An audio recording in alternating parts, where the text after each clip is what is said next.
loves! Welcome sa aking Purple Airs channel. In today's video, it's going to be a makeup review about the Wonder 2 makeup products. And guys, ever since sobrang naku-curious na ako sa product na to or sa makeup na to kasi lagi ko sila nakikita sa Facebook ads, pati sa Instagram. And ito yung mga videos na kinakaskas nila yung kilay nila, binabasa nila and hindi nawawala. That is why I'm so happy when they contacted me and sinabi nila na papadala nila ako ng mga products na pwede kong i-review from their brand. And I'd like to advise you guys na itong si Wonder 2 Philippines, sila yung official guys ha, official legit distributor dito sa atin sa Pinas. And of course guys, kahit free sila pinadala sa akin, I'm still going to provide you 100% full honest opinion about this Wonder 2 makeup products. But before the demo and the review, let's now proceed sa haul para makita nyo muna kung ano yung mga binigay nila sa akin na products. Wonder 2 Cover Proof, ito yung pinaka-foundation nila. And ayan yung kanyang itsura. And ilalagay ko na lang din also down in the description box kung magkano yung kanilang presyo. Wonder 2 Perfect Selfie HD Photo Finishing Powder. Wonder Kiss Essential Lip Scrub. Itatry ko na lang to guys sa vlog and i-update ko kayo kung na-exfoliate niya ng maganda yung aking lips. Wonder Blend na beauty sponge from Wonder 2. And yes, gamit na siya because I filmed the demo before the intro. Kabuki brush. So yes, meron din silang brush. Speaking of brush, meron din silang pangkilay. Ito naman yung Wonder Brow Dual Precision Brush. So ayan siya. Last but not the least, ang star ng ating review. Ito talaga yung nakikita ko sa Facebook na lagi na lang nire-review siya and nire-rave sa internet world. These are the Wonder Brow. I have two shades, brunette at saka auburn. So, ayan sila guys. So, yun guys, yung mga natanggap kong products from Wonder 2. Kung gusto nyo malaman kung nagustuhan ko ba sila, kung paano ba sila i-apply, let's now proceed sa demo. Mag-foundation na muna tayo. I'll use the Wonder 2 Cover Proof 24 Plus Hour Flawless Coverage.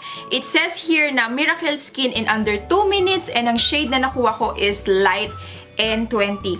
Basahin ko na rin yung kini-claims niya para alam naman natin kung ano yung dapat nating i-expect dito sa product. It says here na meron siyang triplex longwear technology that will provide healthy looking skin. It also has an antioxidant para magmukhang glowing yung balat. And at the same time, it will deliver longwear performance that's ultra comfortable and exceptionally nourishing. So, let us see. Marami pa siyang sinasabi pero maboboring na kayo. So, I'll just go ahead and proceed to the demo. Kalahati lang muna para mapagkumpara natin yung difference nilang dalawa. And I'll use this Wonder Blend ng Wonder 2, yung kanilang beauty sponge. And it says here, it's latex-free, blends smoothly, and even coverage. Nag-expand siya. Kanina maliit lang siya, kasyang-kasya siya. Ngayon, hindi na siya kasya dito sa ating lagayan. So, ayan. If you're wondering kung nag-expand, yes. Wala akong nilagay sa aking face na any primer, pero since nagbabalat yung gilid ng ilong ko as always, tsaka yung dito sa may baba area, naglagay ako ng very light moisturizer. Kasi kawawa naman yung product na i-review ko kung mamamalat-malat lang siya sa aking face. Hindi ko mabibigyan ng justice. Okay. Mabilis siyang ma-absorb ng balat. At napansin ko dito, bouncy siya and hindi siya gaanong nag-a-absorb ng product. Meron din kasi ako mga ibang sponge na halos ina-absorb niya na lahat ng products. Ito, parang pinong-pino yung blender nila. Kaya it's a plus point. Tsaka ma-bouncy siya. For the coverage, meron ako ditong mga ugat. Alam nyo yan guys. And unang layer pa lang, halos natakpan niya na yung ugat.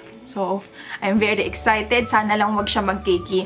Ang nagiging problema kasi sa akin ng mga high coverage na foundation ay nagki-cakey sa balat ko. Nako-coveran niya nga pero in the long run, halatang-halatang meron akong makapal na foundation. Ayos din yung nakuha kong shade kasi hindi siya sobrang puti sa aking mukha. Halos parehas na parehas lang. 'Di ba? And nakikita ko sa viewfinder na nag-brighten up yung aking face. Lagyan ko na rin ang unang layer dito sa kabila. Sa akin ha, gusto ko yung unang coverage niya kasi very natural looking, although nakikita pa din yung mga ugat ko, gusto ko siya. Kasi hindi siya maputla sa balat, healthy looking, tama yung sinabi niya, healthy looking pa rin yung aking skin. Ayan. And for the coverage, hindi ko alam kung matte ba to or semi-matte. Walang nakalagay dito, pero sa tingin ko, ang finish niya is parang satin. Pero one thing na napansin ko, hindi siya malagkit sa mukha. Kahit walang nakabukas na electric fan, kasi alam ko papangit yung audio pag may nakabukas na electric fan or aircon. Hindi siya malagkit sa balat. Okay, let's now test the buildability. Magpapampa ko uli ng 2 or 1.5. And ito-double layer natin siya. Ginagamit ko siya as a concealer sa blemishes. Pero guys, dito sa under eye area ko, iba yung gagamitin kong concealer, okay? And so far, sa pangatlong layer, totally natakpan na yung ugat ko. Diyan. Very good, very good. Good job. Tapos na ako mag-conceal ng aking dark circles and set ko na din siya. Ang iset naman natin ngayon is yung ating buong face and ang gagamitin ko is this, yung Perfect Selfie HD Photo Finishing Powder. And hindi ko alam kung may shade siya. I believe translucent lang talaga ito. And ang gagamitin ko to set this powder is this Wonder 2 Kabuki brush. Okay, tap natin yung konting excess. Pat, pat, pat. Tama, translucent lang siya. Hindi niya naaapektuhan yung color ng foundation. So, hindi ko nasuswirl para hindi ma-move yung product. Gagawin ko is pat, pat or tap, tap lang. Sobrang ang kinis niya tignan, pati hawakan, walang kahit anong lagkit. Pero nakikita niyo flat na flat pa yung ating face kasi wala pa tayong contour kaya hindi pa siya nakikita yung dimension. Wala ako pang contour products from Wonder 2. Babalikan ko kayo, mag-contour lang muna a catch. I'm back guys! And so far, pag tinitignan ko yung itsura ko sa salamin, sabi ko, wow! Hindi ko alam, pero yung camera, it's giving the justice kasi as you can see, ang kinis niya tignan. Ang kinis niya rin tignan sa personal. I'm very, very impressed. Knowing na yung skin condition ko ay sobrang dry, hindi niya na-highlight yung mga dry patches ko, pati sa gilid ng ilong ko, hindi siya namuo. Sabi dito, perfect selfie. So, nag-take din ako ng pictures with and without flash. And I'm equally amazed kasi wala siyang white cast. Kung ano yung itsura niya sa personal, ganun din yung nire-register niyang picture or kulay sa camera. Kahit may flash, parehas na parehas pa din. So, i-insert ko yung pictures dito. So, ayan, as you can see, yan yung comparison with or without flash. Parehas siyang maganda.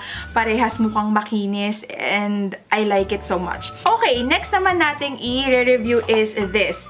Yung Wonder Extension. It's Lash Extension Stain Mascara. And guys, just to let you know, medyo talagang nakalbo ang aking mga pilikmata kasi recently nagpa-eyelash extension ako. And nung sobrang natatanggal na yung iba, kusa ko na siyang hinatak by myself kasi hindi ko na makaya kasi talagang parang mukha na siyang paa ng ipis kaya pinagtatanggal ko na sila. Nasama yung mga ibang totoong pilikmata ko kaya hindi ko alam pero sana ito na yung maging sagot kasi yan yung problema ko ngayon. Sobrang kalbong-kalbo siya at saka maiksi lang. Okay, there you go. Yan yung itsura niya. Mag-curl na muna tayo. Isa lang muna yung gagawan ko para mapag-compare natin. Okay. I trust you. Uy, wow. In fairness, humaba siya in an instant. Kita niyo yun, guys? Oh.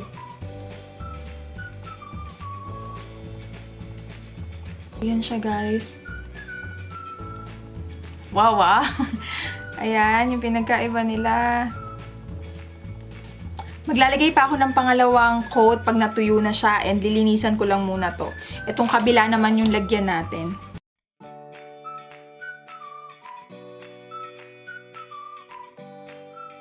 Ayan na, yung ating pilikmata, nabuhay siya in an instant. And nang pumasok sa isip ko, kalbo-kalbo pa yung pilikmata ko niyan. Ano kaya dun sa mga talagang kumpleto yung pilikmata, sobrang mavo-volumize niya, malelenten niya. Ang ganda. 2 layer yung ginawa ko by the way guys and sobrang satisfy ako sa result niya. Ito yung nakikita ko lagi sa Facebook na sinasabi ko kanina na sobrang na-curious ako kung talaga bang long-lasting siya. This is the Wonder Brow. And dalawa yung shade na meron ako, isang auburn tsaka isang brunette. Halos magkaparehas lang sila, mas darker and mas reddish lang yung auburn. And since may kulay ang aking buhok, ang gagamitin ko is this brunette. Swatch ko na muna sila sa aking kamay, hayaan kong matuyo, and then kakaskasin natin, tignan natin kung talagang it's, ano ba tawag doon? Kaskas proof. This one is yung brunette. Ayan siya. And ang kanilang applicator ay brush. There. Yung auburn. Brunette, and then auburn.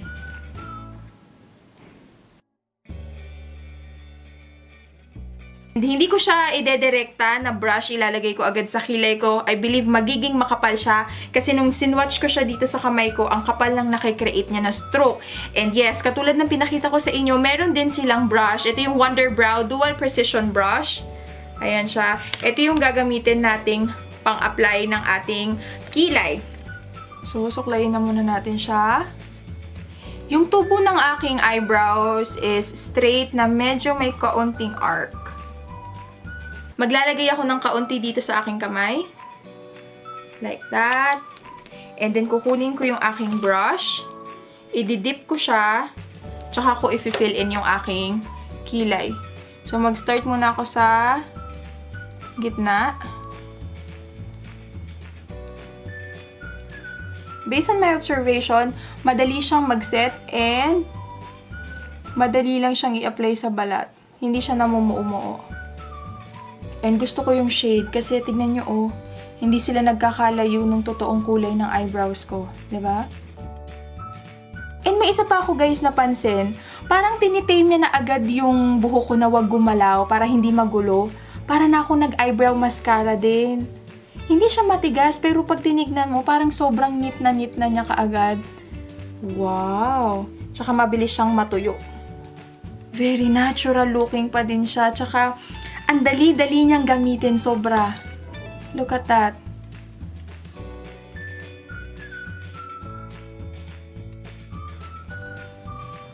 Wow.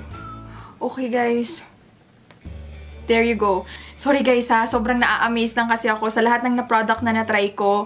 Ito siguro yung one of the best na pangkilay.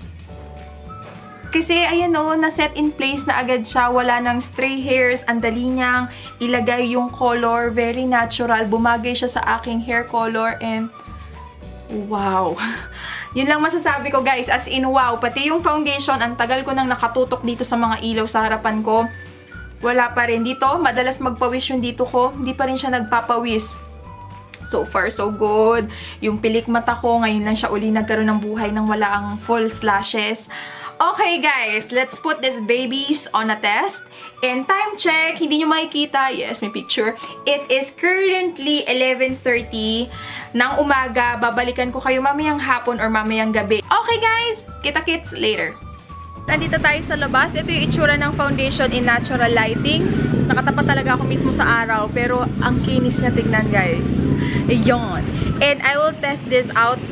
Kasi marami akong aasikasuhin ngayon. Kaya tignan natin kung hindi siya mahuhulas kahit naglalakad ako sa tirik na araw. Ayan. Feeling ko waterproof na siya kasi para kung alam niyo yung laing. Ano ba yung ano? Gabi. Dahon ng gabi. Pag napatakan ng tubig. Ayan yung close up. Kita ba pa? Nag-i-slide lang siya. Ayan oh. Hindi siya natutunaw sa tubig. So, kailangan talaga dito, makeup remover. E, tignan ko din yung sa may kilay. Naalis pa yung kilay? Hindi rin naaalis yung sa kilay. Plus, yung sa pilik mata, tignan natin kung mag-i-smudge yan yung problema. Pag umiyak, nangingitim na yung mata. Naalis? Hindi din? Ayan. Hello guys, I am back. Wait lang ha. May electric fan na kasi sobrang init. And yun na nga, pinakita ko sa inyo, binasa ko siya. Kaya hindi na ako magba-blotting sheet. Kasi wala, useless na. Napunasan ko na siya ng towel or ng tissue. Eto na nga, it's going to be my final verdict. Ano bang masasabi ko sa mga Wonder 2 makeup products.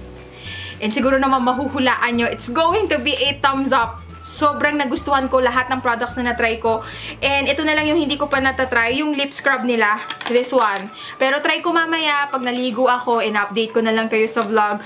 But definitely, lahat sila maganda. Lalo na ngayong summer, ito yung marirecommend ko na foundation na talagang pwedeng tumagal na kahit nasa swimming pool ka. Hindi ka mamumblema na baka panda eyes ka na kasi ayan o, ayos na ayos pa rin yung pilik mata ko. Ewan ko kung napapansin nyo.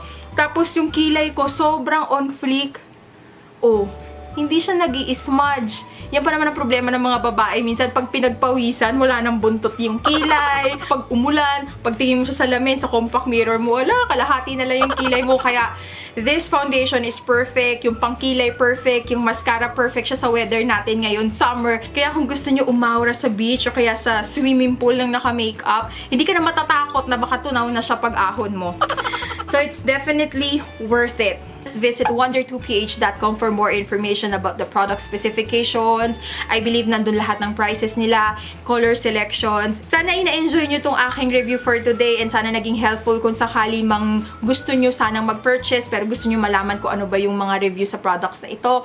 And if this was helpful, sana po i-give nyo ako ng thumbs up. And please also subscribe to my channel para lagi kayong nanonotify sa tuwing nag-upload ako ng bagong reviews, of vlogs, at kung ano-ano pa man.